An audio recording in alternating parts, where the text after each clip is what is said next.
E se eu te dissesse que em janeiro de 2026, o Rio de Janeiro vai ferver? Mas nos corredores do clube mais rico das Américas, o silêncio é ensurdecedor. Enquanto você assiste a esse vídeo, o Flamengo está sentado sobre uma montanha de dinheiro que faria inveja a clubes da Premier League. Receita recorde, superávit histórico.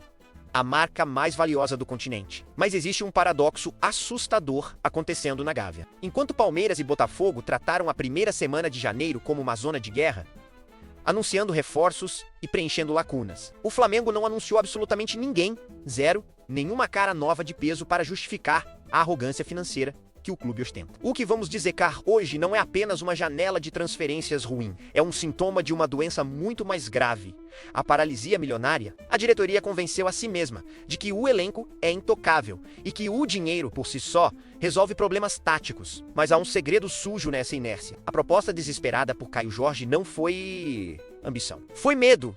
E a renovação de Filipe Luís, vendida como a contratação do ano, pode ser a cortina de fumaça mais perigosa já criada na história recente do clube. Se você acha que o problema é falta de dinheiro, você não está prestando atenção. Fique até o final, porque o que está em jogo em 2026 não é apenas um título, é o colapso de um modelo de gestão. Para entender essa paralisia, precisamos voltar a um conceito que intoxicou a Gávea: a síndrome da autossuficiência. Desde o ano mágico de 2019, criou-se um dogma interno de que o Flamengo possui um Olimpo de jogadores que não podem ser substituídos, apenas complementados. Essa mentalidade funcionou quando o abismo financeiro para os rivais era gigantesco, mas o cenário mudou drasticamente. A seca de assinaturas deste início de 2026 não acontece num vácuo. Ela acontece no momento onde o Botafogo, impulsionado por uma SAF agressiva, e o Palmeiras, com sua gestão cirúrgica, já mapearam o mercado 6 meses antes. O Flamengo, embriagado pelo próprio faturamento, esqueceu que dinheiro no banco não entra em campo. O clube parou no tempo, acreditando que a camisa ganha jogo e que o tal elenco de milhões é eterno. A história nos mostra que impérios caem não por falta de recursos, mas por excesso de confiança. O que a diretoria chama de cautela no mercado, os analistas sérios chamam de negligência. Eles olham para o elenco e veem os heróis de ontem. Nós olhamos e vemos a necessidade urgente de oxigenação. A falta de contratações na primeira semana de janeiro é um grito silencioso de que o planejamento para 2026 não existiu. O que existe é uma aposta cega na manutenção do status quo. E o pior, essa inércia ignora o fato biológico. O corpo humano envelhece. A motivação precisa ser renovada. Ao não trazer ninguém enquanto os rivais se armam até os dentes, o Flamengo envia uma mensagem perigosa para o próprio vestiário: vocês são insubstituíveis. E no futebol de alto nível, o conforto é o primeiro passo para a derrota. A diretoria transformou a estabilidade financeira em estagnação esportiva. Aqui entramos no xadrez mental que sustenta essa loucura. A diretoria tem um álibi perfeito, um escudo à prova de balas chamado Filipe Luís. A renovação do contrato do treinador foi vendida, textualmente, como a maior contratação do ano. Isso não é apenas marketing.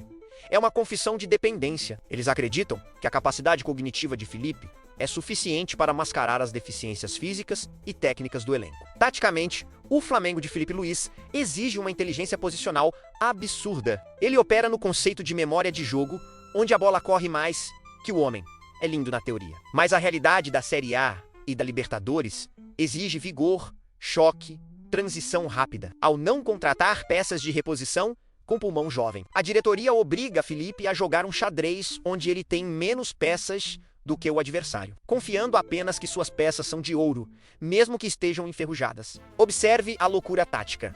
O sistema de Filipe depende de laterais construtores e pontas que fecham por dentro. Sem reforços, ele é obrigado a improvisar ou desgastar os mesmos nomes de sempre. A ausência de contratações força o treinador a ser um alquimista, transformando água em vinho semanalmente. A diretoria aposta que a visão de jogo privilegiada do ex-lateral, agora técnico, vai compensar a falta de pernas novas. Eles usam a competência do treinador como muleta. O Filipe recupera qualquer jogador, dizem nos bastidores. Isso é cruel. Isso transfere a responsabilidade do departamento de futebol para a prancheta do técnico. Se o time cansar, a culpa será da preparação física. Se o time não criar, a culpa será da tática. Ninguém vai culpar o diretor que não assinou o cheque em janeiro. A paralisia milionária se esconde atrás da genialidade tática de seu comandante. Então chegamos ao momento em que a máscara cai. O caso Caio Jorge. A proposta estratosférica feita para tirar o atacante do Cruzeiro não foi um movimento de mercado. Foi um movimento político. Foi uma tentativa bruta de bullying financeiro. O Flamengo tentou chegar na mesa, jogar os bilhões na cara do rival e dizer: eu mando aqui.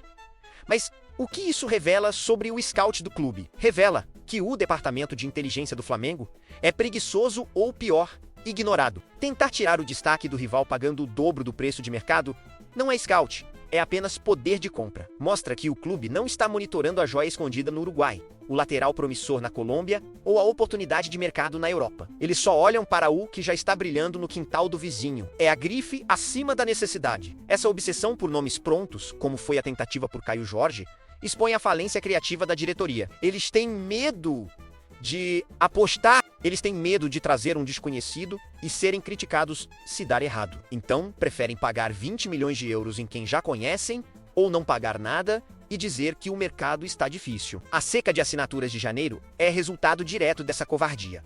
Ou trazem o óbvio, o ululante, por uma fortuna. Ou não trazem ninguém, e o mercado sabe disso. Todo mundo sabe que o Flamengo tem dinheiro e tem pressa quando a água bate na bunda. Isso inflaciona qualquer negociação. A arrogância de somos o Flamengo.